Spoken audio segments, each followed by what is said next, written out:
Every Coke contains a jolt. Some say it's the caffeine. I'll probably say you go through 4 or 5 cans a week. Everyone in Rockwell City swears the energy is really in the flick They're tiny. of your wrist. I've actually started drinking more pop just to get those pop tabs. For the last decade, Calhoun County dentists preaching the evils of sugary drinks haven't had a chance Yeah. because of one teenager on a mission. They said they'd have a few more drinks. J.C. McAlexander is that 17-year-old with a cat on his lap. This is Lucky, and she's been with me through all my treatments. His first love since second grade, Yeah, she's pretty old now. when he was diagnosed with Ewing's sarcoma, cancer. I think she knows when I have a bad day, and on those bad days she tries to help me through them. And J.C. has had plenty, spending so many nights at the Ronald McDonald House in Des Moines, they literally gave him his own suite.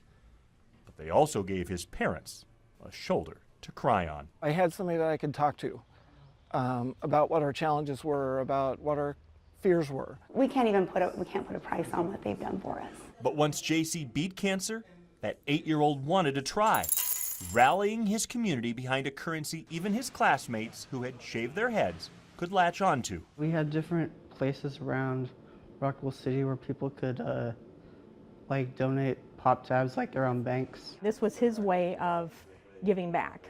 The aluminum from every pop deposit rolling into the bank I think there's a few beer tabs in there too, maybe. would be recycled for cash, funding that home where J.C.'s childhood artwork still hangs. Pop tabs are tiny, That probably takes us a good couple months to fill a house. but J.C.'s goal was massive. A ton of tabs. Yes, a literal ton.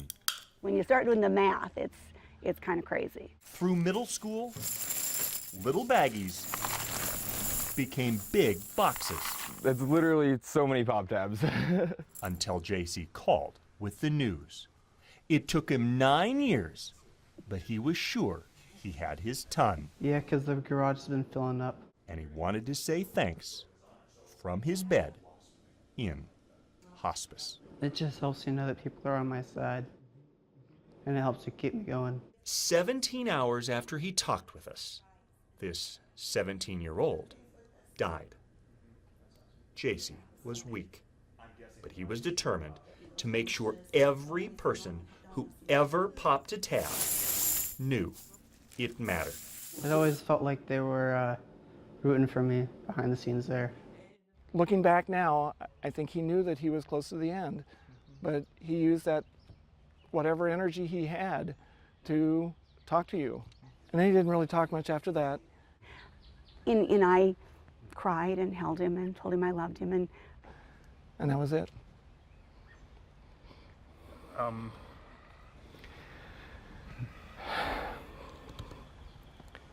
Until just 2 days later, when Lucky died of cancer, too. Yeah.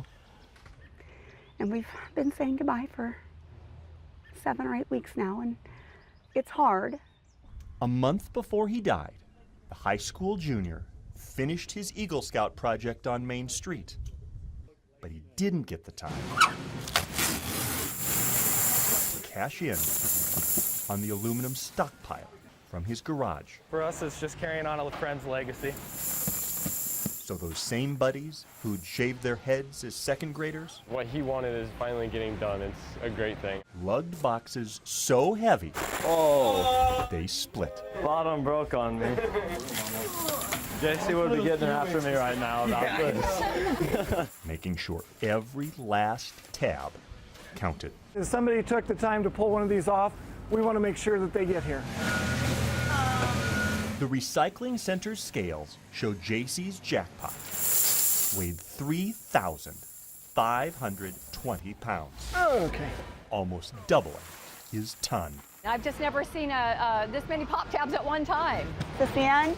But ask JC's parents, Last one, guys. and they'll tell you 4.5 million tabs illustrates the potential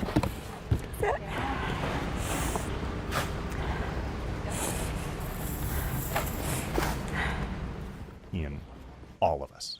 If a 17-year-old kid could do this, then everyone can do something for someone.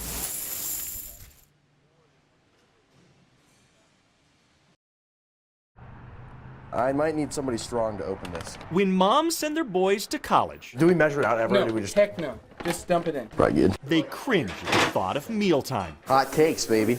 because most teenagers Nice. only have enough utensils Nice and organized. to be dangerous. The whisk. Josh has it. This will do the job, Beach.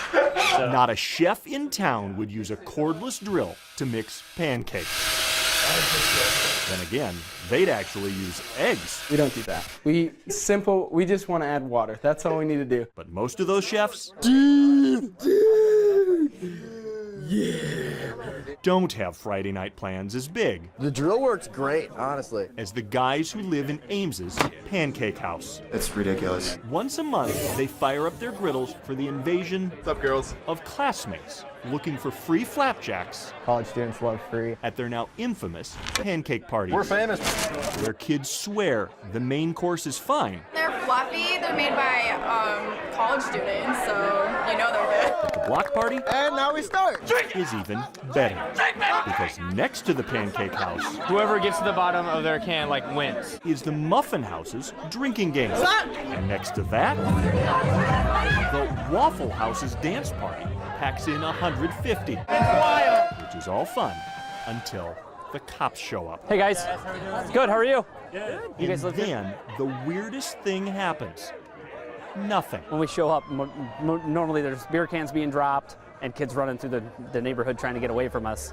But here, everybody just stuck around and was waving and saying hi. Because those drinking games This guy's trying to break a record of 10 cans of Mountain Dew tonight. don't have a drop of alcohol. So he's gonna have like 3-4 days of sugar in one night. Neither does the dance floor. We're 21 and we can drink, and we don't have anything against that, but we choose kind of not to go into the party scene of getting drunk and plastered every weekend, just kind of out of our choice and what we feel is right. But Friday night's beach theme featuring human hammocks still drew 400 It's a lot of people. who know plenty think a college party without booze is a waste of a party. It's okay if people think that. But we have fun. So that's all that really matters. 70 pounds of batter won't end binge drinking. Drill is recharging right now. But can it prove friendships formed around griddles are just as strong as the ones around kegs? Flip, yeah. They're just kids having a good time. A stone's throw from 7-foot-tall granite memorials, Rob Helgerson's shiny grave marker is shorter than the grass in Fort Dodge. If you find it, you'll learn Rob was an Army veteran, but those who knew him Oh, he was a character. He was small, thin, have so much more to say. He was very high-strung. hyper guy. He had story after story after story that were just crazy stories. They heard them all. Rob showed up roughly 4 years ago. On their doorstep at the Beacon of Hope shelter. For 2 years, the homeless man no one even has a picture of slept on the hospital bed in the corner. He was full-blown cancer. And all the guys say he was rough around the edges. You know, some people aren't very lovable. But he kept telling stories. He was going to come into some money, and he always wanted to give back. And I'm like, yeah, you're going to come into money. Eric remembers that one too. Yep, sure do. Almost as vividly as the day that homeless man walked into chapel with a letter. I was like, wow. I looked at the paperwork, and I'm like, oh my gosh, 4 years, he's been telling me this is true. The Vietnam veteran whose worldly possessions had been stacked around a shelter bed was awarded $500,000. He was exposed to some chemicals which caused the cancer, and there was a whole lot of people that were involved in this lawsuit.